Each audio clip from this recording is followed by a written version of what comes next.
मेरे पति पैसे से एक इंजीनियर हैं। मैं उनसे उनके स्थिर स्वभाव के लिए प्यार करती थी और जब मैं उनके चौड़े कंधों पर अपना सिर झुकती थी तो मुझे गर्मजोशी और अजीब सा सुकून का एहसास होता था।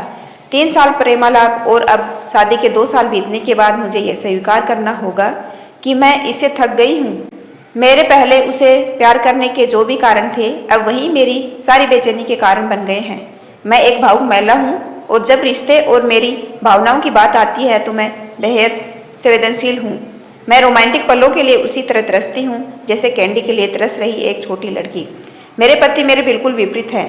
उनकी संवेदनशीलता की कमी और हमारी शादी में रोमांटिक पलों को लाने में उनकी असमर्थता ने मुझे प्यार के विषय में निराश कर दिया है। एक दिन मैंने आखिरकार उसे अपने मन की बात बताने का फैसला किया कि मुझे तलाक चाहिए और मैंने हिम्मत करके उसे बताया। आखिर क्यों? चौंकते हुए उसने पूछा। मैं थक गई हूँ। दुनिया में हर चीज का कोई कारण नहीं होता है। मैंने कहा। वह पूरी रात चुप रहा, हर समय हाथ में एक जलती हुई सिगरेट लिए गहरे विचारों में डूबा रहा। इससे मेरी निराशा की भावना और बढ़ती गई क्योंकि मैं ऐसे आदमी को देख रही थी जो अपनी दुर्दशा को व्यक्त भी नहीं कर पा रहा था। भला मैं उसे और क्या उम्मीद कर सकती थी।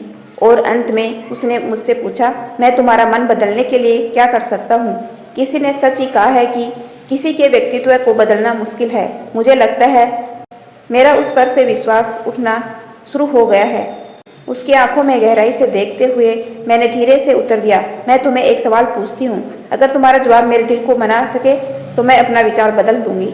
मान लो मुझे एक पहाड़ की चट्टान पर खिला एक फूल चाहिए और हम दोनों को ये पता हो कि उस फूल को तोड़ने से तुम्हारी मृत्यु हो जाएगी।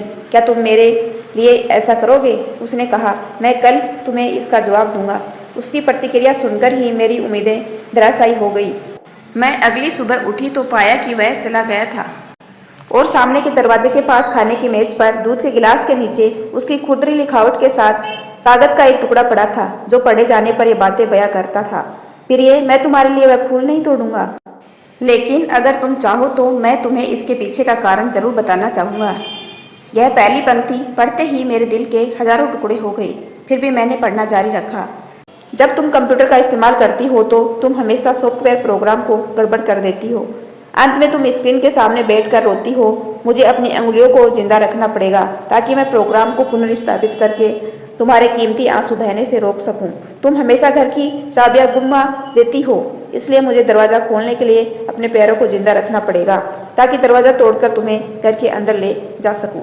तुम यात्रा करना पसंद करती हो लेकिन हमेशा एक नई जगह में अपना रास्ता भूल जाती हो। मुझे तुम्हें रास्ता दिखाने के लिए अपनी हथेलियों को जिंदा रखना है ताकि मैं तुम्हारी पेट की ऐंठन को शांत कर सकूं। तुम्हें घर के अंदर रहना पसंद है और मुझे पता है कि तुम अंतर्मुखी व्यक्ति हो। तुम्हारी बोरियत को दूर करने के लिए मुझे तुम्हें चुटकुले और कहानियां सुनाने के लिए अपने मुँह को जिंदा रखना है। तुम हमेशा कंप्यूटर और टीवी देखती हो और इससे तुम्हारी आंखों का भविष्य अच्छा नहीं होगा। मुझे अपनी आंखों को बचाना होगा ताकि जब हम बूढ़े हो जाएं तो मैं तुम्हारी आंखें बन सकूं, तुम्हारे सिर से सफ़ेद हो रहे बाल चुन सकूं, तुम्हारे नाखूनों को बिना तुम्हें चोट पहुंचाए काट सकूं। मैं भी समुद्र तट पर टहलते हुए तुम्हारा हाथ पकड़ना चाहता हूँ। जैसे तुम धूप और सुंदर रेत का आनंद लेती हो और खुशी से गाने गुनगुनाती हो, उसे मैं अपने कानों से सुनना चाहता हूँ। इसलिए मेरे कान जिंदा रहना चाहिए। जब तुम नहा के निकलती हो तो तुम्हारी भीनी भीनी खुशबू को महसूस करने के लिए मेरा नाक जीवित होना चाहिए। इसलिए मेरी प्रिय, जब तक मुझे यकीन नहीं होता कि कोई है जो तुमसे इससे अधिक प्यार करता है, मैं तब तक उस फूल को नहीं तोड़ूंगा। और जिस दिन ऐसा कोई आया जो तुमसे इससे अधिक प्यार करे, मैं खुशी खुशी उस फूल को तोड़ लूँगा। ये पढ़ते ही मेरे आंसू पत्थर पर गिरे और उसकी लिखावट की स्याही धुंधली हो गई। मैंने उसे पढ़ना जारी रखा। अब जब तुमने मेरा उत्तर पूरा पढ़ लिया है, अगर तुम संतुष्ट हो, अगर मैंने तुम्हारे दिल को मना लिया हो तो कृपया सामने का दरवाज़ा खोलो क्योंकि मैं बाहर खड़ा हूँ तुम्हारी पसंदीदा ब्रेड और ताज़ा दूध के साथ। मैं जल्दी से दरवाज़ा खोलने के लिए दौड़ी और उसके चिंतित चेहरे को अपने हाथों में कसकर पकड़ा और चूम लिया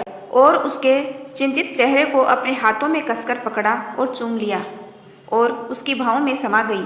अब मुझे पूरा यकीन हो गया कि कोई भी मुझसे उतना प्यार नहीं करेगा जितना वह करता है और मैंने फूल को नहीं तोड़ने का फैसला किया। यही जीवन है और प्रेम है।